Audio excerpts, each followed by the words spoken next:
مساء الخير. مساء النور. انا جارتك اللي في الدور التاني، جيت اتفرج معاك على الماتش وجبت لك الهديه الحلوه دي.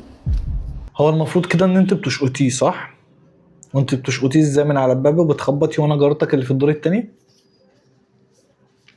مين اللي بيكتب؟ مين اللي بيكتب؟ قولوا لي مين اللي بيكتب؟ مساء الجمال. مساء العسل. جارتك اللي في الدور التالت جاي اتفرج معاك على الماتش وجبت لك الهديه الجميله دي.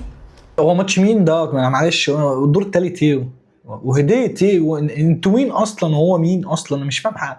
هو نهائي كاس العالم ولا ده؟ انا مش فاهم. مش خلص نهائي كاس العالم؟ انما انا بقى جارتك اللي في الدور الاول وجاي اتفرج معاك على الماتش، وبصراحه جبت لك الايفون البسيط ده واوعى ما تقبلوش منه. هو في ايه؟ هو ماتش مين ده؟ هو مين ده اصلا؟ هو انتوا شاربين حاجه؟ هو انتوا اخوات؟ لا.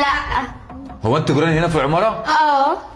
انتوا عندكمش شاشه في البيت ولا ايه؟ عنده حق والله فعلا. انتوا ما عندكمش شاشات؟ هو ابوكم ساحب منكم الشاشات وساحب منكم النت وساحب منكم كل حاجه؟ طيب ولا انا مش فاهم؟ وعمارة ايه اللي فيها 7000 دور دي؟ انا مش فاهم حاجه. بس مش مشكله، جينا نتفرج معاك، اصل احنا كلنا هنموت عليه.